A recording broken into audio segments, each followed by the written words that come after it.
Ora, vivam! Bem-vindos ao Pergunta Simples, o vosso podcast sobre comunicação. Vamos falar de liderança? Todos temos uma ideia de um protótipo de líder ideal. Para mim, um líder é aquele que me inspira, que me dá confiança e que me atrai para o seguir na sua visão do mundo, no seu sonho ou no seu caminho. E para que isso aconteça, a liderança é para mim um puro ato de comunicação humana. Sim, eu sei que os líderes têm de tomar decisões, mas eles têm principalmente de conseguir explicar porque escolheram este caminho e não o outro. É sobre isto este programa. Sobre pessoas que têm vontade de nos liderarem e por isso de nos falarem. Ao ouvido e ao coração. Que nós, os humanos, adoramos ser seduzidos e convencidos, da mesma maneira que detestamos ser enganados, manipulados ou tratados como massas, ou pior ainda, como pessoas ou seres irrelevantes. Tem a palavra Pedro Coelho dos Santos, um guru da comunicação. Como eu sei como ele vai detestar esse rótulo, o que ainda me diverte mais. O Pedro ajuda pessoas importantes a comunicar e aceitou partilhar um par de segredos connosco.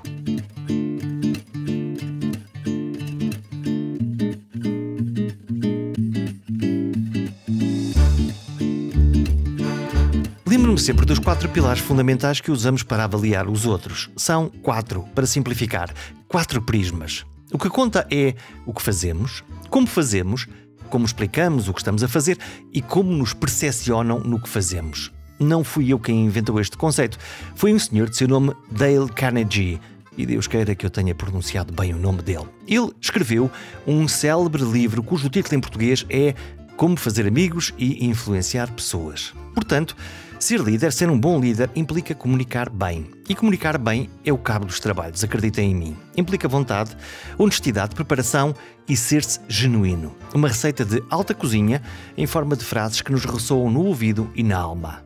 É sobre tudo isto a conversa que gravei com Pedro Coelho dos Santos, comunicador com larga experiência no treino de líderes de empresas, de organizações, políticos e todos aqueles que querem influenciar o mundo. No fundo, a arte da liderança cruza-se com a arte da fala em público através daquilo a que podemos chamar de comunicação estratégica. Em português corrente, pensa antes de falar, treina muito e sê tu mesmo.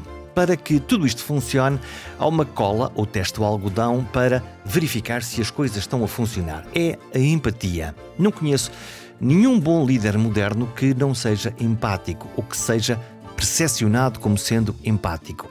E aceito até ser contrariado nesta minha visão. É que é muito difícil comunicar sem gerar um sentimento de empatia. Ainda por cima, é uma estrada de 2 sentidos. Boa comunicação pressupõe que o emissor tenha bons sentimentos pela audiência e vice-versa. Lembrem-se, a comunicação é uma relação, não é um tubo a despejar palavras, ideias ou ordens. Além da empatia, há que simplificar. Mais uma atenção para gerir, como ser simples sem perder a relevância na mensagem. Para se conseguir isso, é preciso uma preparação extrema, treinar. Claro que um bom baú de grandes histórias ajuda, e um líder com personalidade carismática faz milagres. Mas isso é muito mais que comunicação. O carisma, o verdadeiro carisma, não se compra, afina-se, mas não se treina, não se inventa. Ou se tem, ou não se tem. Talvez seja por isso que os grandes líderes são raros e os bons líderes, com grande capacidade de comunicação, são ainda mais raros. Viva! Pedro Coelho dos Santos, mestre em guerra de informação, quando li esta frase disse: eu só posso começar por aqui, pela Academia Militar, portanto estás no sinal dos tempos, és um licenciado em Ciências da Comunicação, és um especialista e a coisa mais interessante, nós conhecemos há muito tempo, é treinar líderes, alguns com grande jeito para a comunicação e outros com grande jeito apenas para a liderança. Como é que é? Como é que tu definirias um bom comunicador ou um extraordinário comunicador? Olá Jorge, um extraordinário comunicador é aquele que consegue influenciar através da comunicação, fazer com que os outros tomem decisões que são favoráveis aos nossos interesses. E começaste aí pela guerra da informação, e a guerra da informação também é um pouco isso, é conseguirmos moldar todo o cenário que está à nossa volta para que as decisões que são tomadas nos sejam favoráveis. Portanto, não é um mero ato de entretenimento, não é apenas uma coisa divertida, é uma coisa que tu fazes com um propósito. Exatamente, que é influenciar os outros, ok? E quando falamos em influenciar... Isso soa sinistro. Sim, pode soar sinistro, mas pode ser usado para o bem também, não é? Por exemplo, numa área que também te é muito cara, na saúde, podemos influenciar os outros a terem cuidado consigo próprios, a evitarem certas doenças, a tratar doenças, no fundo a tomarem as melhores opções para a sua saúde. Claro que isso também é válido para eleger um Presidente da República, para vender um sabonete, para fazer muita coisa, não é? Mas é sobretudo isso, é a capacidade que temos de influenciar aqueles que estão à nossa volta. Então, em princípio, para que essa comunicação se torne eficiente e que de alguma maneira se aproxime daquilo que tu estás a definir como o ato de influenciar os outros a um determinado comportamento, isso implica pensar antes e fazer depois. Claro que sim. Pensar e o preparar a mensagem é fundamental. Nós não podemos fiar-nos nos belos olhos do comunicador, não é? Ele de facto tem que ter alguma mensagem apelativa. E a melhor mensagem é aquela que foi preparada até a exaustão. Nós vemos às vezes na televisão os políticos a falar, ou outras pessoas, e dizemos: ai, que belo improviso que fez ali, um belo discurso. Bem, eu, por norma, digo que mesmo esses improvisos foram preparados ao milímetro, não é? De facto, na comunicação não há grande espaço para o improviso.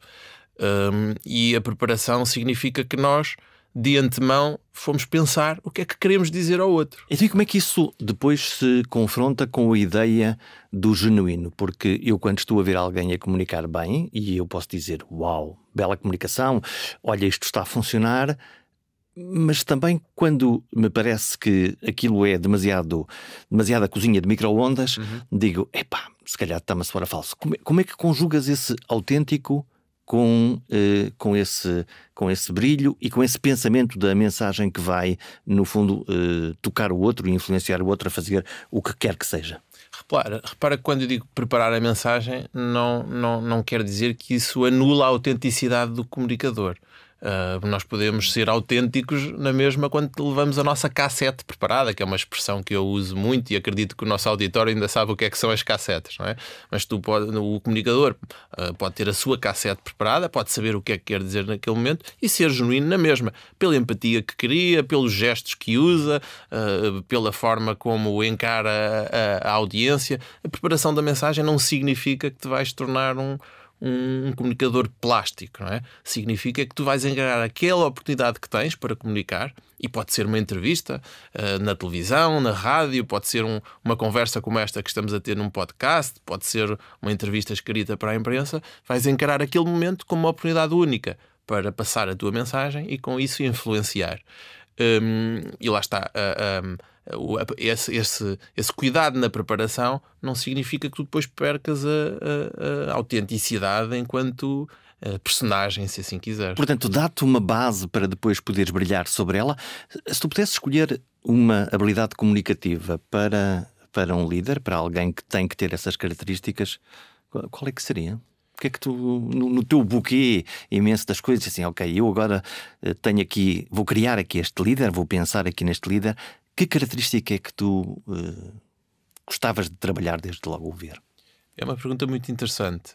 Eu creio que a empatia é fundamental, não é? Tu seres capaz de criar essa relação com quem te está a ouvir. Como é que a gente faz isso?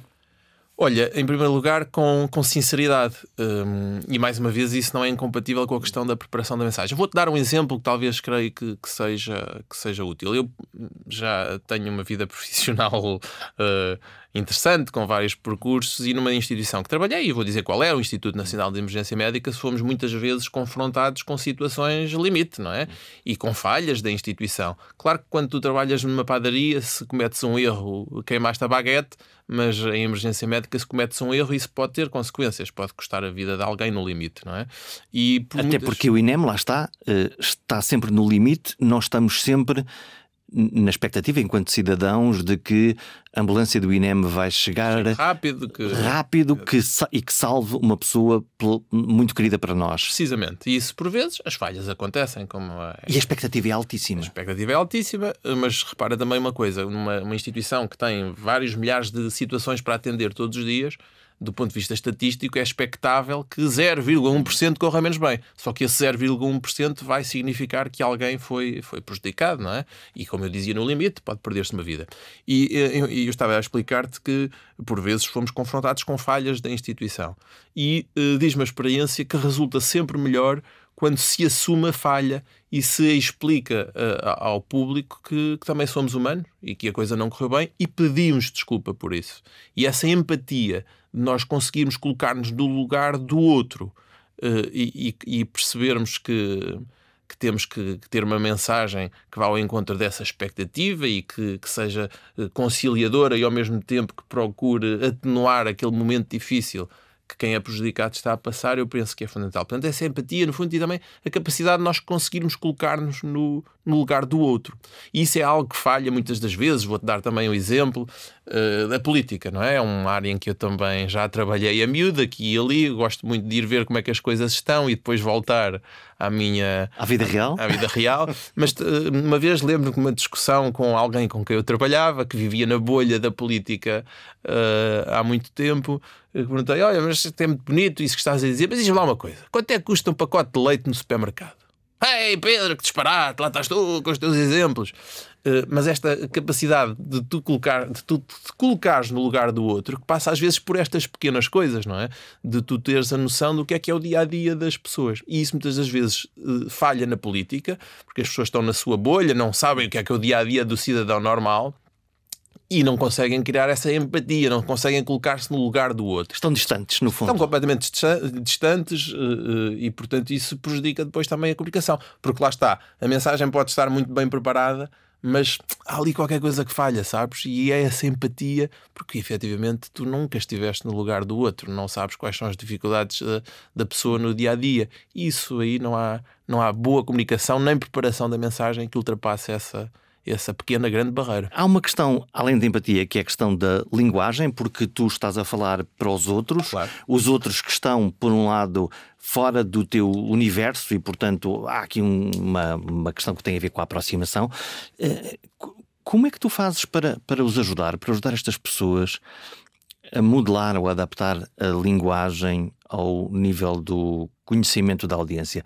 Por exemplo, naquelas coisas que são muito complicadas de explicar. A área da saúde é um bom exemplo, a área da engenharia, enfim, todas as áreas que são complexas per si. Como é que se pode adaptar essa linguagem? Como é que o supra-sumo desce do seu altar para se aproximar a nós como uns mortais? Sim, no treino que se faz aos líderes, não é? Querem ser bons comunicadores, eu costumo dar um conselho que é: há que simplificar a mensagem. Atenção que eu, quando digo simplificar, não digo abandalhar, não é? Simplificar no sentido que as pessoas nos percebam. Onde é que está o limite? Como é que se faz isso? O limite, olha, eu costumo dar um exemplo meio de brincadeira, que é, expliquem-me lá isso como se eu tivesse 4 anos, não é? Que quando explicamos às crianças, nós tentamos de facto usar uma linguagem simples que elas entendam, não é? E portanto, se a criança de 4 anos conseguiu perceber o que é que nós fazemos, por exemplo, explica lá o que é que tu fazes, o que é o teu trabalho, não é? O que é isso de influenciar e de comunicar.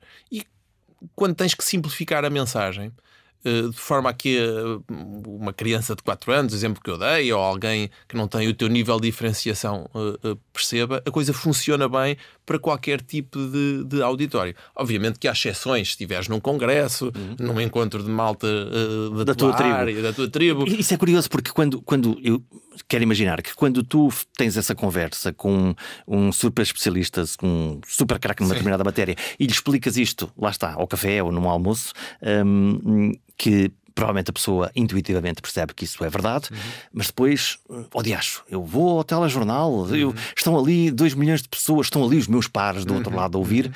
E a tentação de pôr a cassete e de dizer: eu agora vou aqui brilhar a grande altura, e a comunicação fica um bocadinho para depois. Esse é um grande problema, porque efetivamente as pessoas tendem a falar para os seus pares, não é? Mas deste um bom exemplo, uma entrevista em televisão que vai chegar a umas largas milhares de centenas de pessoas, não estás a falar para os teus pares. Estás a falar para uma massa que é muito difícil de caracterizar, não é? Porque nessa audiência estão os teus pares, está a senhora que te limpa o escritório de manhã, não é? Está o senhor que faz a refeição que tu comes à hora do almoço, está os professores dos teus filhos, está lá tudo. E a questão é que alguns desses têm o nosso telemóvel, não é? Alguns desses têm o nosso telemóvel também. E esses depois, quando nos dão feedback, até são normalmente implacáveis. Mas sim, estão lá todos. E portanto, como é que se fala para toda a gente? Simplificando. E tentando resistir a essa tentação de trazer para ali toda a nossa eloquência e a nossa sapiência sobre um determinado assunto. Então e o ego? O que é que fazemos ao ego? O ego... Eu vou à televisão, eu vou à rádio, eu vou à telefonia, sou maravilhoso, vaporoso, consigo falar com eloquência de temas fantásticos, adoro ouvir-me. Certo, tu já me conheces há uns anos e sabes que às vezes sou um bocado implacável ou um bocado duro com os comentários que faço, não é? Mas o ego é importante, mas o ego só sai fortalecido se tu, além de apareceres bonitinho, não é? Com bom aspecto, tomaste um bom banhinho, puseste uns cremes, puseste eventualmente uma gravatinha, estás todo pimpão, mas depois não tens uma mensagem, não dizes nada interessante, se não tens uma boa história para contar... É vazio. É vazio, não é? E portanto o ego, com uma boa história e com uma boa mensagem, o ego voa, não é? Olha, a história hoje em dia toda a gente está na moda falar das histórias da Disney, quase do storytelling. Agora as palavras em inglês atropelaram-nos a nossa língua, mas a arte de contar histórias, todos gostamos de contar histórias, mas alguns comentadores, algumas pessoas que têm essa vontade de aparecer no espaço público, sim, e no espaço mediático, a quem lhe dizem tu tens de contar uma boa história, decidem inventar uma bela história plástica, uma história postiça, e essas definitivamente não colam. Estás a falar do quê? De trabalhar no McDonald's? Inventar uma história, ou tentar encontrar. Eu agora quero falar sobre isto, então vou aqui inventar uma história que não vivi, porque ela até pode ser verdadeira, claro, que não estive lá, que não a senti. Claro. Bem, há sempre o problema hoje em dia também do fact-checking, não é? Uhum. Se a história for checada, se vai ou não sobreviver. Uma boa história para já tem que ter acontecido mesmo, não é? Uhum. Portanto, sem isso a história não é história. Mas não passa pelo crivo da autenticidade se não a viveste? Creio que não. Isso transparece depois na comunicação. A paixão com que tu falas de um assunto não é de um assunto que viveste, uma história que passaste, não é a mesma de uma história que foi inventada só porque fica bem no teu livro, na tua biografia ou na forma como tu queres apresentar aos outros. E as boas histórias têm emoção, não é? E emoção passa muito por, efetivamente, tê-la vivido. Então o que é que tu aconselhas? Que cada um de nós tenha um baú com histórias verdadeiras para poder, em determinados momentos, que elas possam fazer sentido naquele contexto? Da mesma forma que trabalhamos a mensagem, nós temos também que trabalhar a história quando a queremos contar, não é? E todos nós temos todas histórias, as pessoas com quem eu trabalho têm as suas histórias. Podem, por vezes, não ter noção da importância que é contar uma boa história. Não é? Até para se apresentarem enquanto líderes, mas todos nós temos histórias, e aí aqui entra também a ajuda dos profissionais de comunicação, se aqui dizer. Porque vão muito para lá está, para a tecnocracia das coisas, para contar a decisão, para contar a maneira, a racionalidade do processo, e se esquecem do mundo real, lá está, daquilo que viveram. Não, e se esquecem também... talvez de algo ainda mais básico. Repara, nós trabalhamos em comunicação há muitos anos, não é? Nem vamos dizer aqui há quantos nos conhecemos, ficaria mal, mas portanto é o nosso métier, é a nossa área, nós temos a noção da importância destas coisas e até gostamos, vibramos com elas, não é? Para quem é de outras áreas, sobretudo das mais técnicas, a comunicação ainda é vista muitas vezes como uma área que eventualmente dispensável. É um ato utilitário, no fundo. É um ato utilitário, mas sobre o qual as pessoas nem muitas vezes refletiram. Portanto, se eu disser a alguém, olha, temos que ter uma boa história para a tua pessoa, provavelmente é a primeira vez que vai estar a ouvir que alguém lhe diz aquilo, não é? Mas nós intuitivamente sabemos isso, quer dizer, quando nós estamos numa roda de amigos, As histórias, como as pipocas, elas saltam naturalmente, nós rimos, nós contamos a história e, todavia, quando entramos nesse quadro de agora vais falar num palco, agora vais falar num sítio público, há uma espécie de... parece que nós bloqueamos, parece que nós emagrecemos no pior sentido da palavra. Há uma reação fisiológica, mas não entramos por aí. Mesmo nesse encontro de amigos, não é? À mesa do jantar que estavas a contar, há sempre aquele que está caladinho, não é? E que tem alguma resistência, alguma dificuldade em partilhar as suas próprias E também tem histórias, obviamente. Também tem histórias. Claro. E é nesses casos que se pode fazer muito a diferença preparando uma boa história para aquela pessoa. E a boa história é aquela que tem emoção, que é obviamente verdadeira e que leva os outros a... Quero saber mais sobre este tipo. Olha, nós, na nossa vida, quando encontramos alguém, quando vemos alguém na televisão, quando vemos alguém até fazendo uma coisa qualquer nas redes sociais, muito rapidamente lhe atiramos a pinta. Sim. Essa primeira impressão conta? Claro que sim. Há diversos estudos sobre isso, não vou agora entrar aqui numa espécie de aula, mas sim, há vários estudos que demonstram que em poucos segundos o teu público, só com base no teu aspecto, na maneira como te apresentaste, vai dar-te credibilidade ou não. E isso é também... Credibilidade. Sim, credibilidade. Acredita em ti, não acredita em ti? Exatamente, é credível, não é credível, quer continuar a ouvi-lo, não quero, e só com base na imagem. Repara que nós podemos ainda nem ter aberto a boca e dito nada e já fizeram esse julgamento sobre nós. Então isso levanta um problema que é... Vários, que é... Então, e essa primeira impressão, tendo esse carimbo tão definitivo, no fundo, gosta pinta, olha, é simpático, olha, não é simpático, olha, não apetece ouvir-te, é imutável, isto é uma espécie de cadastro que ficará para sempre nas próximas palavras que tu disseres. Felizmente que não, essas coisas podem ser depois também trabalhadas. Idealmente, e se tu fores, se és um wannabe, por exemplo, da política e queres ter a tua carreira, as primeiras impressões vão ser importantes, não é? E têm que ser trabalhadas. Mas é possível mudar percepções e nós temos alguns exemplos na nossa praça em que isso aconteceu. Mas é sobretudo preciso muito cuidado em previamente decidirmos também como é que queremos ser percepcionados. Como é que é isso?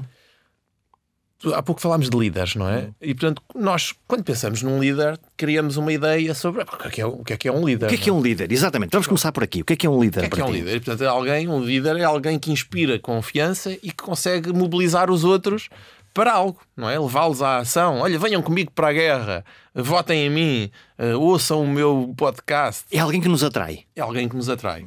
E alguém que nós temos vontade de acompanhar. E o líder tem que ser um líder, eu já falamos há pouco sobre isso, empático, tem que ser inspirador, tem que ser um bom comunicador. Eu não me lembro de conhecer nenhum líder que não seja um bom comunicador. Portanto, esse é o líder. E nós temos mais ou menos uma ideia do líder. Nós estamos à espera de encontrar alguém que fala baixinho para dentro, correto?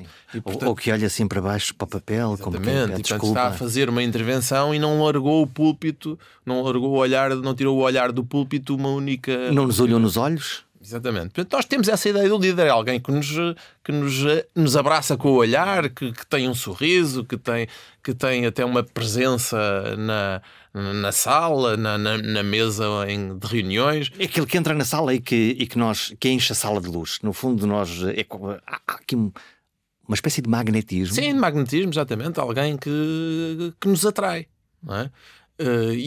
Portanto, um líder, se tu criaste esta ideia do líder e depois te aparece alguém que te é apresentado como líder e não corresponde a nada disto que nós estivemos a falar, lá se foi a expectativa. Há aqui qualquer coisa que não correu bem, não é?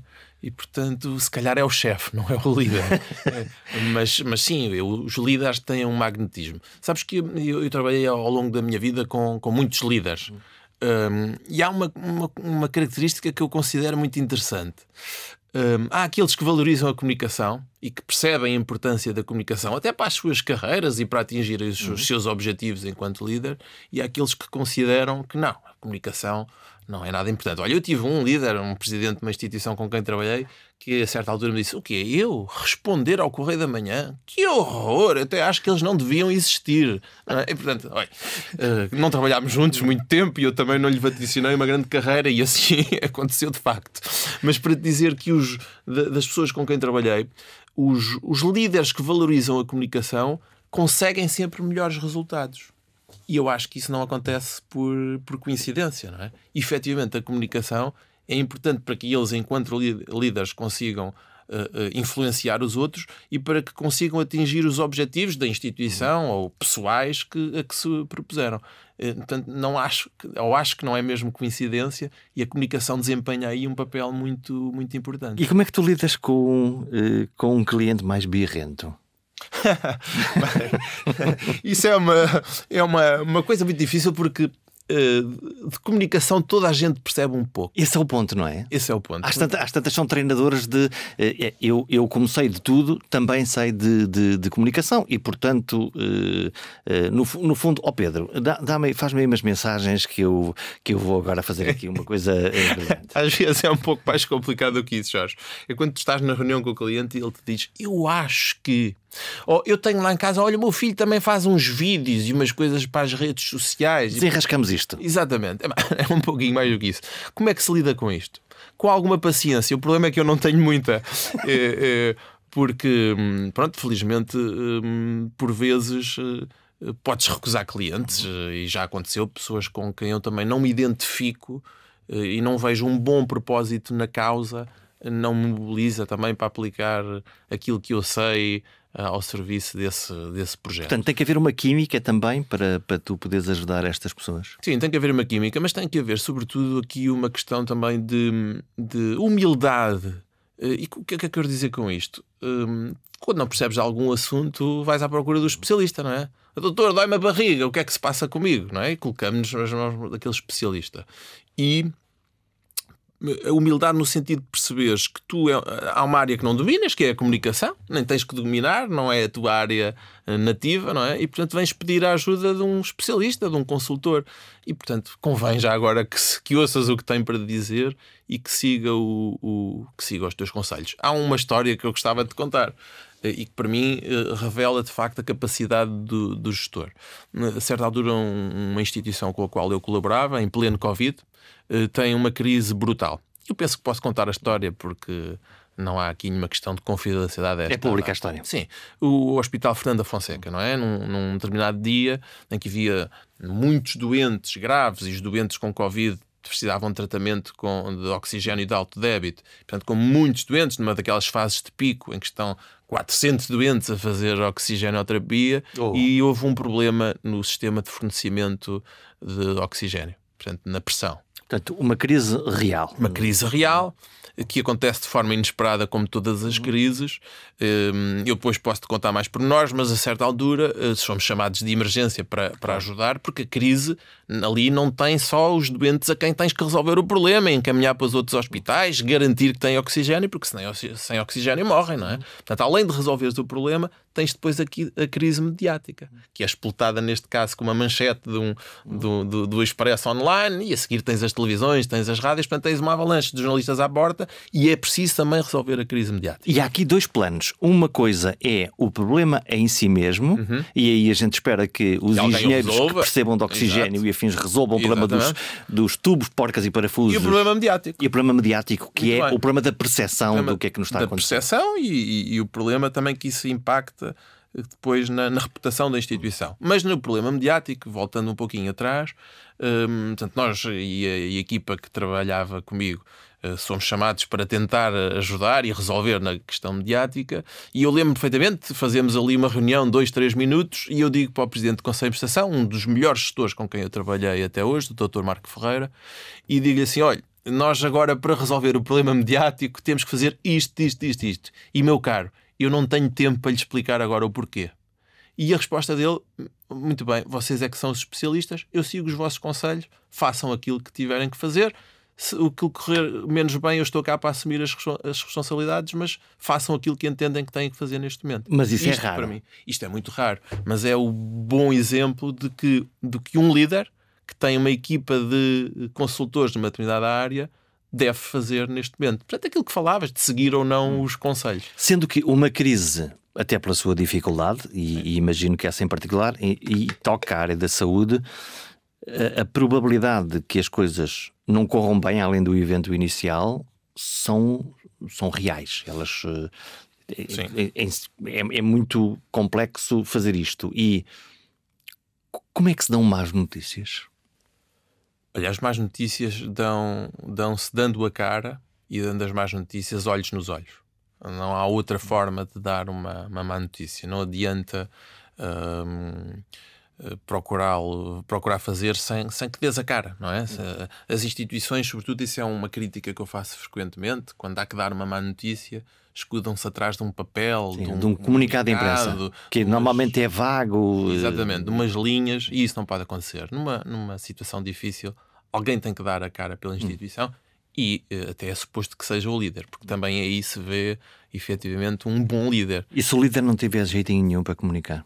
Se o líder não tiver jeitinho nenhum para comunicar, o que acontece, convém que já tenha sido preparado previamente para que isso aconteça. Acontecia habitualmente antes, infelizmente acho que agora um pouco menos, que é as instituições tinham porta-vozes. Sim. Treinados, profissionais. Ou não? Ou não. Eu estou a pensar, penso sempre no exemplo da CP. Sim, um bom exemplo. Como fazia escola, claro. Fazia escola, não é? Que era um homem da CP que acontecesse o que acontecesse, às 8 da manhã na telefonia, ele aparecia sempre a dizer o que é que tinha acontecido, a dar informações relevantes e a dar a cara. Sim, tu tens toda a razão. A figura do porta-voz caiu um pouquinho em desuso, não é? Mas ela é fundamental por tudo aquilo, olha, que temos vindo a falar agora, porque é preciso dar a cara, porque é preciso o elemento humano, não é? E a figura do porta-voz infelizmente desapareceu. Mas mesmo os porta-vozes têm que ser preparados previamente, não é? E mesmo a má notícia também pode ser treinada, pode ser simulada. E tudo isso é um trabalho prévio de preparação na área da comunicação que, infelizmente, as instituições e os líderes desvalorizam muito. Em alguns países, vou-te dar um exemplo, é impensável que tu chegues a determinado cargo no setor privado ou no público sem teres feito N media trainings pelo caminho. Os media trainings, para quem não sabe, é no fundo treinares como é que se lida com os jornalistas, como é que... Num ambiente controlado? Num ambiente controlado, como é que preparas, como é que formatas a tua mensagem e como é que consegues que ela seja passada de forma eficaz ao público, através, obviamente, dos mídia. E em alguns países, como eu te dizia, é absolutamente impensável que chegues a um determinado cargo e às vezes estamos a falar de gestão intermédia sem teres feito um media training. Porquê? Porque a qualquer momento tu podes ser o porta-voz da instituição. Podes ter que dar a cara pela instituição. Cá em Portugal, quantos e quantos ministros chegam ao cargo sem nunca ter feito um media training? Olha, eu trabalhei com uma ministra, por exemplo, fui adjunto para a comunicação social de uma ministra da Saúde que nunca tinha feito um media training, nem fez. E treinam no real? Aprendem precisamente no real. Nós temos agora no atual governo alguns bons exemplos. É giro porque nós estamos com poucos meses de governo, não é? E olhamos para o elenco governativo e já percebemos quem é que são os pontos fracos do ponto de vista comunicacional. Há uns muito bons, muito profissionais, muito assertivos, muito... E há outros... E há outros claramente fracos que eu não vou aqui... E que precisavam de treino. Precisavam de treino e, portanto, é absolutamente estranho, não é? Que se chegue a este nível de relevância e de responsabilidade sem nunca ter treinado, sem nunca ter sequer refletido ou preparado estas questões. Porque não é valorizado? Não é valorizado. É visto normalmente como um custo e não como um investimento. Não temos essa tradição ainda no nosso país. Estamos muito longe da realidade de outros países, mas repara como ao mais alto nível, neste caso o Governo da República, há aqui um aprender no caminho, como tu estavas a dizer, só que entretanto quando não se tem jeitinho para a coisa, já foste trucidado, já não tens já cometeste várias gafes comunicacionais, já criaste ruído nas entrevistas e nas aparições públicas que tiveste, e isso aí normalmente depois é muito difícil de recuperar. É muito curioso, nós estamos a falar do topo da cadeia da liderança do país, mas se eu pensar numa cidade, numa aldeia ou numa vila, as instituições e as organizações, a junta de freguesia, Sim. quase a paróquia, parece que não tem esse sentido de serviço público, de dizer o que é que andam a fazer e para que é que andam a fazer e a intervir no espaço de comunicação. Ou fazem porque acham que há aqui uma coisa que vai ficar bem na fotografia para o Presidente da Junta ser eleito. Mas quando alguma coisa, quando o cano da água ficou roto, há claro, uma vontade de resolver o problema, mas não de se aproximar às pessoas e de dizer, olha, isto está a acontecer e a gente está a tentar resolver isto. Esse problema é muito mais transversal do que as juntas de freguesia ou as câmaras municipais. Tudo. Infelizmente, no nosso país, a comunicação institucional ainda não foi percepcionada como sendo absolutamente decisiva para que a instituição, seja ela qual for, pública, privada, etc., consiga melhorar a forma como é percepcionada pelo público e como pode fazer da comunicação um instrumento para obter melhores resultados. Como é que é? Isso... Que receita? Que coisas é que tem que ter? Interromper. E, portanto, quando às vezes nem a grande empresa que fatura milhões por ano tem essa ideia e tem a sua comunicação cuidada e profissionalizada, quanto mais a junta de freguesia, em que o presidente nem sequer está a tempo inteiro e que tem lá uma funcionária para atendimento ao público, e resume-se a isso, não é? Portanto... Não, isso é curioso, mas eu até nem estava a pensar não só na comunicação pública, mas todos sentimos a diferença que faz chegarmos a um gabinete administrativo qualquer e ver se somos recebidos com um sorriso, com um acolhimento, com uma palavra, ou pelo contrário nos olham quase como um extraterrestre que acabou de chegar ali àquele serviço e que aborrecido, está aqui mais uma pessoa para nos moer a cabeça. Claro.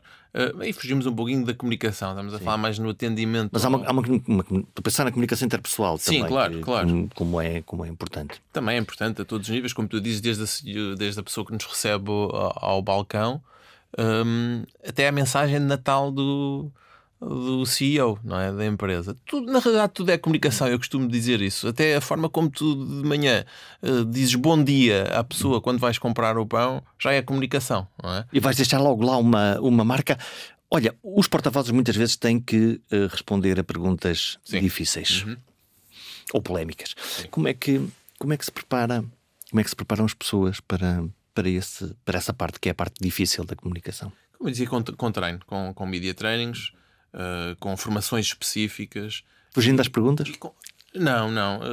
É difícil fugir às perguntas, porque se tu foges ostensivamente às perguntas, estás a criar ali uma barreira comunicacional junto do teu público. E a mensagem não passa. A mensagem não passa. O segredo é responderes rapidamente à pergunta que te é feita e passar à tua cassete.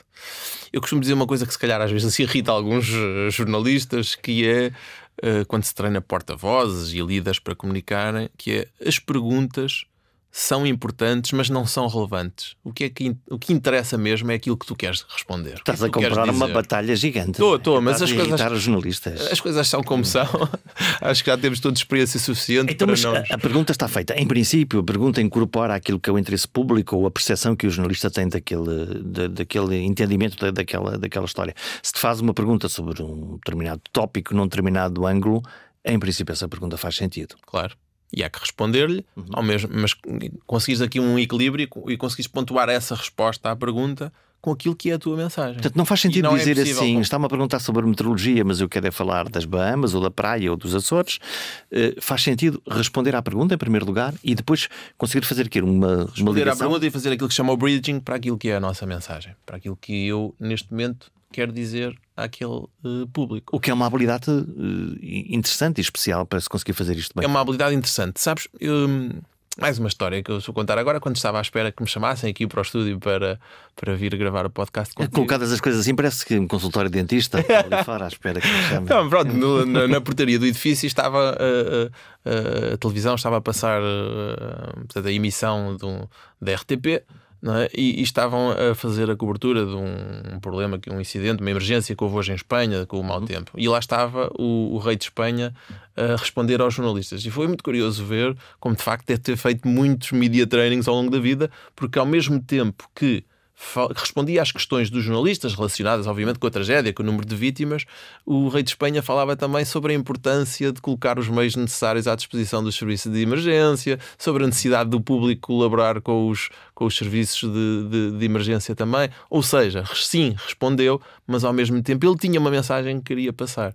Portanto, repara como, enquanto estava à espera de nos encontrarmos para fazer o podcast, estava ali um bom exemplo de comunicador na televisão. Qual é o elemento mais importante para tornar uma mensagem inesquecível? Que ela seja simples, não é? Ela tem que ser simples, tem que nos ficar também no ouvido e tem que ser concisa. E obviamente, com paixão e com emoção. Isso aí é fundamental em comunicação. E se tu tiveres 10 segundos para contar tudo, consegues estruturar uma mensagem onde é que tu ias diretamente? Consegues, desde que a prepares. Lá está, nós vamos sempre bater aqui nesta área. E que ajuda nas alturas em que precisas imediatamente. O INEM é um bom exemplo. Sim. De que precisas de estar lá e de responder rapidamente e, portanto, ter 2, 3, 4 coisas que funcionem. Tudo tem que estar preparado. A comunicação, como eu dizia logo no início da nossa conversa, há pouco o espaço para o improviso.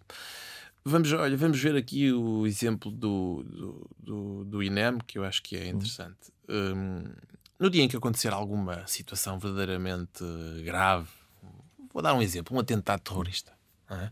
Nós felizmente temos estado imunes a isso enquanto país, mas do ponto de vista teórico pode acontecer. E o socorro médico será obviamente crítico. Será crítico.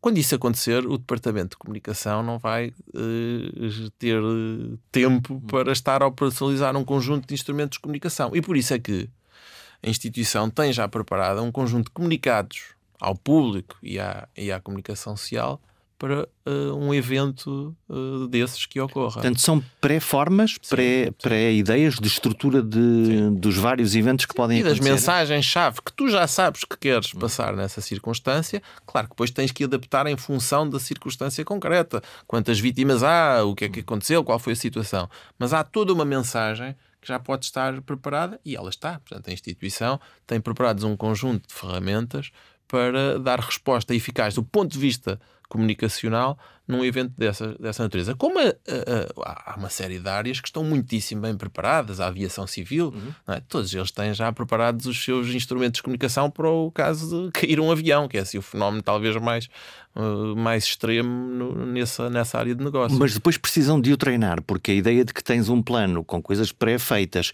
com porta-vozes nomeados, mas está num belo caderno na prateleira mais bonita do edifício. E aí entram os exercícios e as simulações de crise, que é um instrumento que algumas empresas recorrem precisamente para testar esses procedimentos, para que no dia em que sejam confrontados com uma crise efetiva, ou verdadeira, ou real, já estejam preparados para dar a melhor resposta. E como é que se consegue comunicar uma coisa que é urgente e importante e ao mesmo tempo evitar o pânico?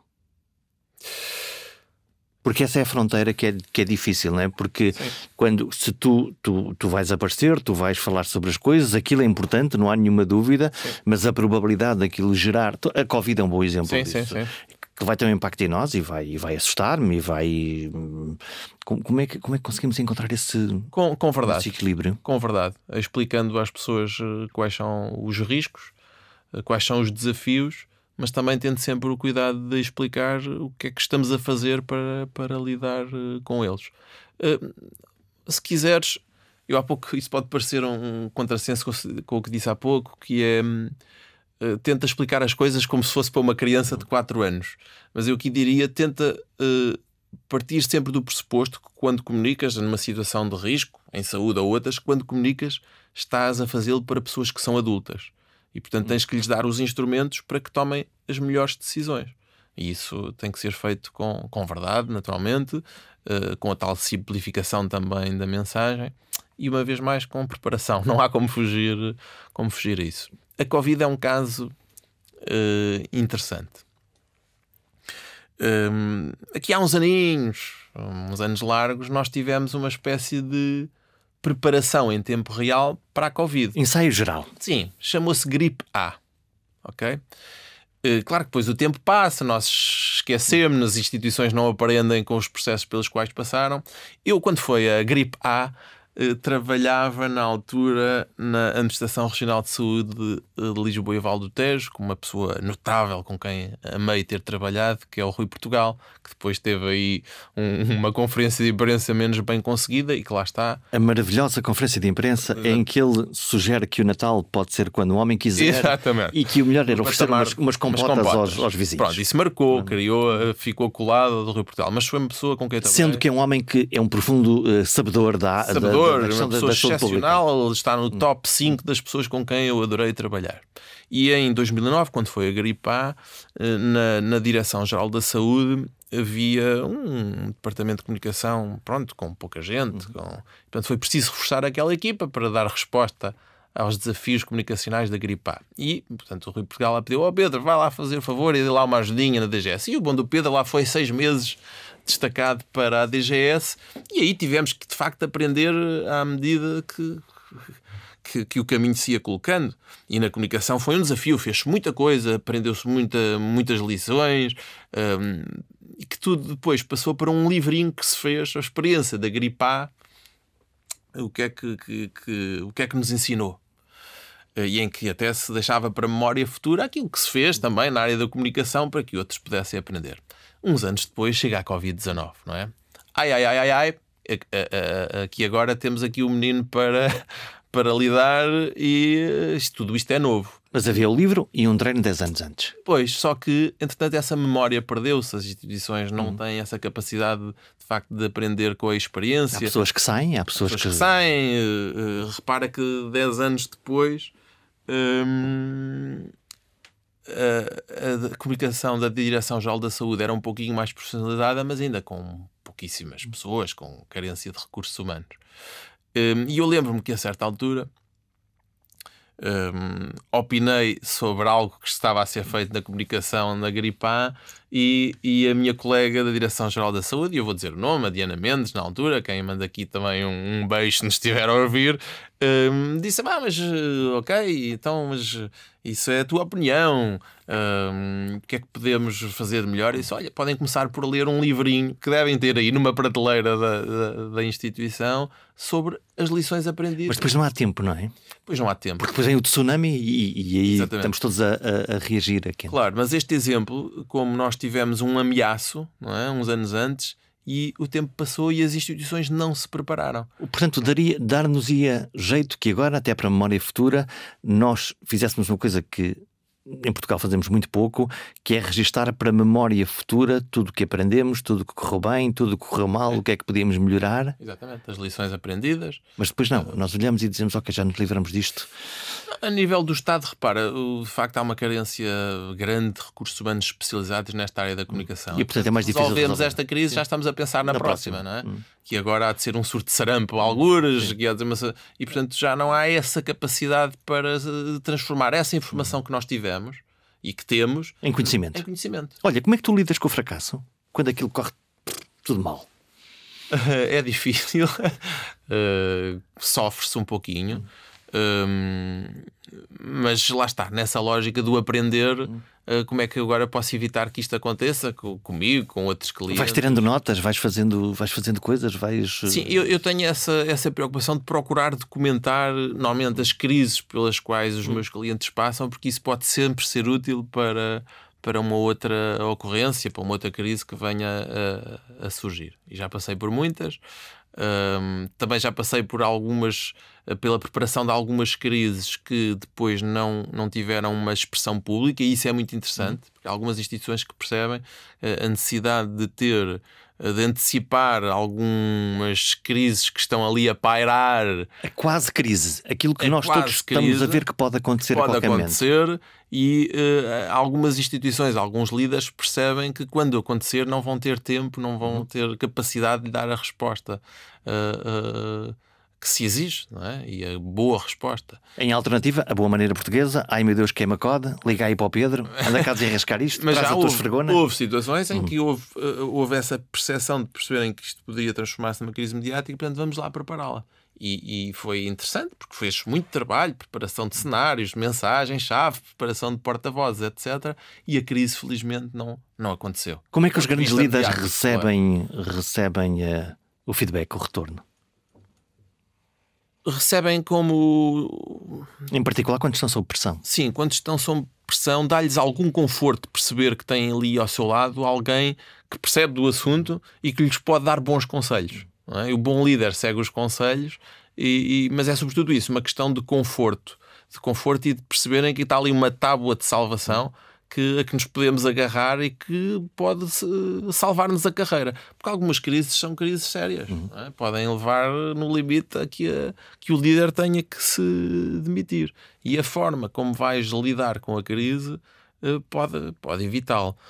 E dentro daquilo que falávamos há pouco, que o bom líder não sabe tudo, rodeia-se das pessoas que percebem dos assuntos, olha para ti, acho que essa é uma imagem que eu gosto, olha para ti como uma tábua de salvação para um momento muito delicado e que pode ter custos elevadíssimos. Convém lá estar com uma boia. Olha, já falamos do conteúdo, já falamos da forma, já falamos das mensagens, dos porta-vozes, dessa empatia, e depois há uma coisa que é uma conversa aparentemente fútil ou não, que é então e o que raio é que a gente veste para bem comunicar?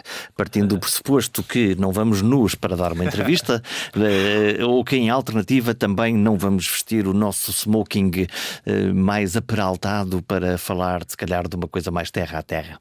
A roupa conta? A roupa conta, sim. A roupa, os acessórios, tudo isso conta. E sobretudo conta para que não se distraiam da nossa mensagem, daquilo que estamos a dizer. Conta para não contar. Conta para não contar. Exatamente, conta para não contar. Vamos falar aqui de um exemplo, e foi até uma convidada tua, e é uma pessoa adorável e que todos nós temos uma paixão enorme. A professora Graça Freitas. Não é? Quando o alfinete de peito que usa... Uma flor maravilhosa... Uma flor maravilhosa. Chama a atenção. Umas coisas. Quando isso se torna em tema de conversa, é porque. Portanto, estamos a olhar mais para aquele acessório, neste caso literalmente, e menos para a mensagem. E tu acompanhaste as discussões que havia em torno do Era Cada Dia, não é? Nas conferências de imprensa da Covid, acontecia muito, todos os dias. Qual é o alfinete que hoje, qual é o adereço que hoje a doutora vai trazer? Tornou-se uma moda, tornou-se um pretexto de desfoca. Isso desfoca, não é? Nós queremos que as pessoas, que o público esteja centrado na nossa mensagem. Portanto, tudo aquilo que distraia está a mais. Temos bons exemplos, temos péssimos exemplos. Eu divirto-me por acaso a recolher print screens de entrevistas de televisão com os maus exemplos, sobretudo. Mas tem a ver, tudo aquilo que desvia a atenção é porque não devia estar ali. Mas, Jorge, pode ser às vezes o relógio. Não é? Em televisão, aquele relógio que o entrevistado tem, aquilo é daquelas coisas baratinhas do chinês, ou é daqueles que custam milhares de euros. E isso pode condicionar a interpretação da mensagem? Pode, evidentemente. E o contexto também é muito relevante. Quando vemos às vezes aquelas reportagens na televisão, não é? Na área da saúde, aquela cirurgia inovadora, o doutor que esteve ali não sei quantas horas a operar o paciente para lhe salvar a vida, e no fim queremos entrevistar o doutor, vocês jornalistas querem entrevistar o doutor, é aceitável, e isso não retira a credibilidade à pessoa, vê-lo com aquele pijaminha de bloco operatório, estás a ver? Aqueles pijaminhas verdes ou azuis. Até dá uma credibilidade. Dá uma credibilidade, dá um contexto. Uhum. Exatamente. Portanto, o doutor esteve ali, caramba, a salvar a vida daquela pessoa e, portanto, agora é natural que ainda esteja. Faz-nos sentido. Para nós que estamos a ver, dizemos, ok, esta pessoa faz sentido. Não lhe retira a credibilidade, antes pelo contrário, e não tem nada que distraia. Não é? Agora, o mesmo doutor que depois é convidado para ir ao telejornal da hora do almoço, na televisão, já não estamos à espera de o encontrar nos mesmos preparos, correto? Portanto, já teve tempo de ir a casa, já tomou um banhinho, já aparece, já vestiu o seu fato, a sua gravata ou não, a sua camisita. Portanto, ir de bata de cirurgião para a entrevista do telejornal não é definitivamente uma boa opção. Não, é o contexto e é sobretudo isso. A forma como nos vestimos contribui ou não para nos dar essa credibilidade e contribui ou não também para desviar a atenção da nossa mensagem. Portanto, gravatas berrantes com gatinhos, provavelmente não. Brincos que salvem também não. Cabelos cheios de brilhantina também, imagino que não seja uma... Levar os boa... brincos da avó, o alfinete de peito que herdamos da avó, já que vou à televisão vou mostrá-los, não. E eu creio que less is more. E pode, claro que pode funcionar. Podes também preparar isso. Se tu tivesses que preparar agora uma conferência mundial de paz, podia ser uma bela fórmula. De que cor vestirias os líderes mundiais? Olha, em cores